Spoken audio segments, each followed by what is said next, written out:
بسم اللہ الرحمن الرحیم۔ السلام علیکم، میں آپ کا میزبان سمیع ابراہیم اور آپ دیکھ رہے ہیں ہمارا سوشل میڈیا۔ آج ایک بڑا افسوسناک دن تھا۔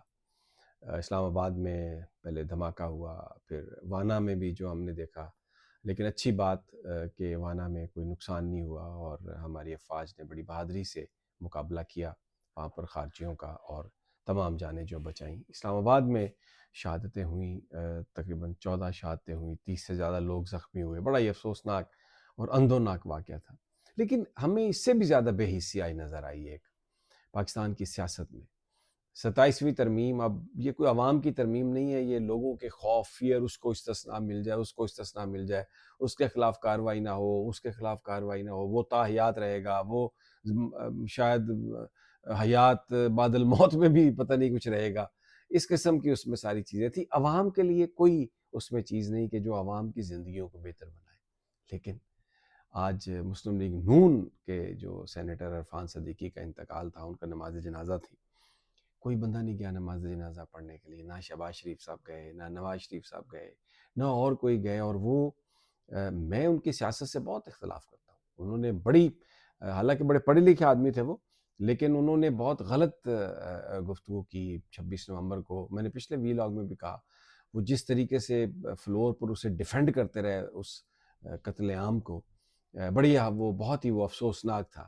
لیکن اس سب کچھ کرنے کے باوجود کوئی نہیں آیا، اور ان کا جو جنازہ تھا، یہ بہت تنقید کرتے تھے پی ٹی آئی پر، عمران خان پر، نون لیگ والے، کہ جی نعیم الحق کا انتقال ہوا اور وہ وہاں پر پتہ کرنے کے لیے نہیں گئے، خان صاحب ان کے جنازے میں نہیں گئے، اور یہ نہیں ہوا۔ اور آج اسلام آباد میں شہباز شریف، نواز شریف، سارے اور اسٹیبلشمنٹ کے بھی سارے لوگ موجود تھے، کوئی بندہ نہیں گیا عرفان صدیقی صاحب کے جنازے پر۔ وہ ان کے فکری باپ تھے۔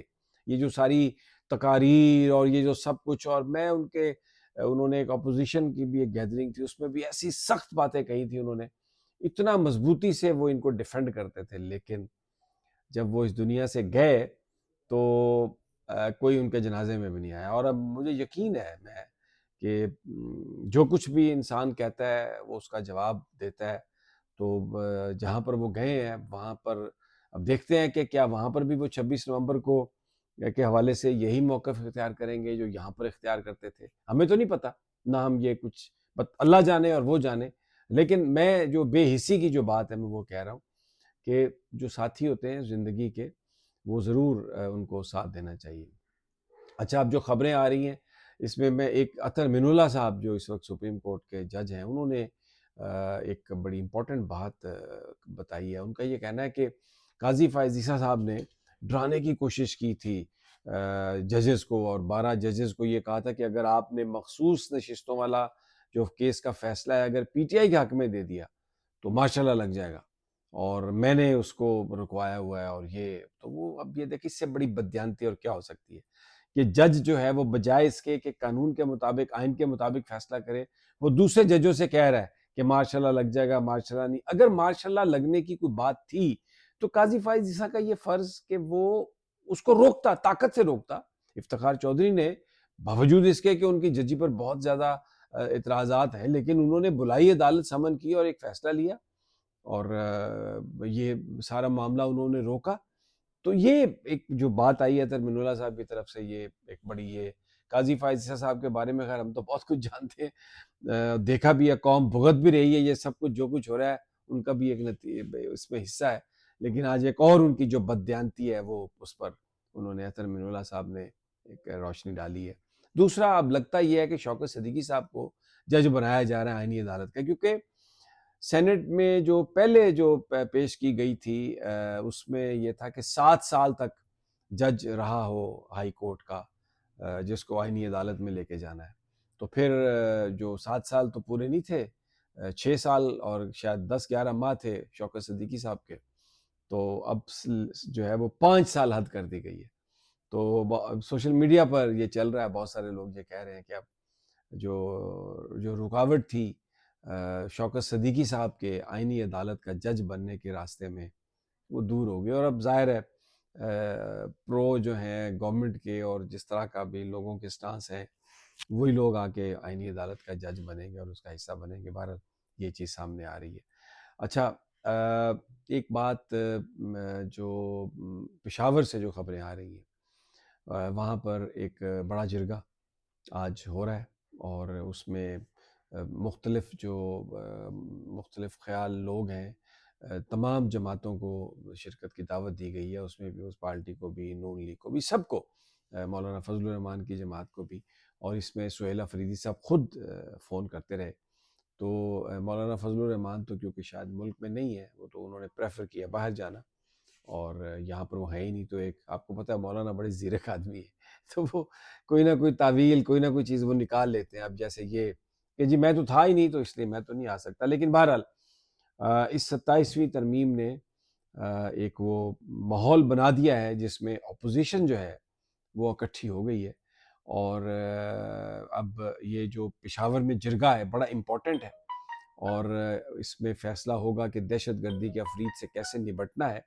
پی ٹی آئی کی لائن یہ ہے کہ مذاکرات کو آپ موقع دیں. اگر ایک سیدھی سی بات ہے، آپ اسرائیل کے ساتھ مذاکرات کر رہے ہیں اور ٹرمپ سے کہہ رہے ہیں، اور وہ جو اتنے 60-70 ہزار بندے انہوں نے مارے ہیں ان کے ساتھ آپ بیٹھ گئے ہیں مذاکرات کر رہے ہیں، تو یہ طالبان کے ساتھ مذاکرات میں کیا ایسی بات ہے؟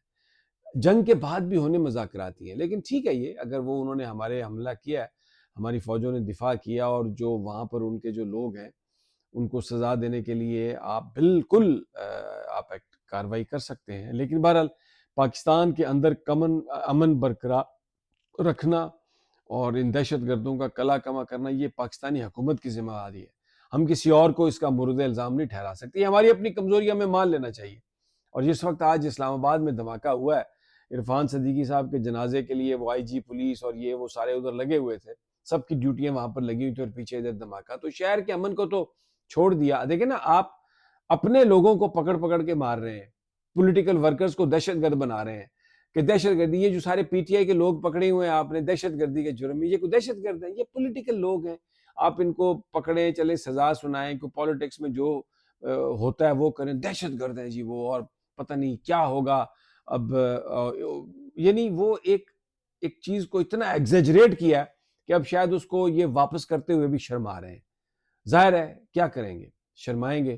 اور ٹی وی ٹاک شوز پر جو ان کے لوگ بیٹھتے ہیں آ کے، میں بیرسٹر عقیل صاحب کو میں سن رہا تھا، پڑھے لکھا آدمی ہے، لیکن اللہ مجھے معاف کرے، نوکری انسان کو کیا کیا کروا دیتی ہے یار. کیا کیا بولنا پڑتا ہے، کس طرح سے بولنا پڑتا ہے.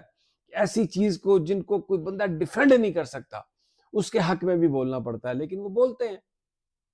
اور صحافی نما جو ایکٹیوسٹ ہیں ان کی کروڑوں لاکھوں روپے کے پیکیج ہیں ان کے پاس، تو وہ جسٹیفائی تو انہوں نے کرنے ہیں.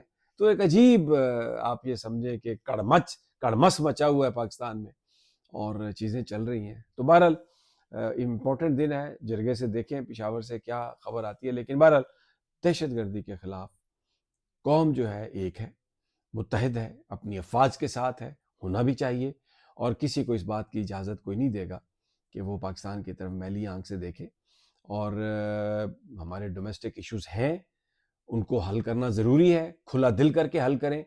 اگر قوم کا پورا مزید اعتماد لینا ہے اور مزید اس میں یونٹی پیدا کرنی ہے، تو یہ جو آپ نے رٹ لگائی ہوئی ہے پچھلے 2-3 سالوں سے، وہ دہشت گرد، وہ دہشت گرد، وہ یہ، اس کو ختم کریں. اگلی ویڈیو تک اجازت، اللہ نے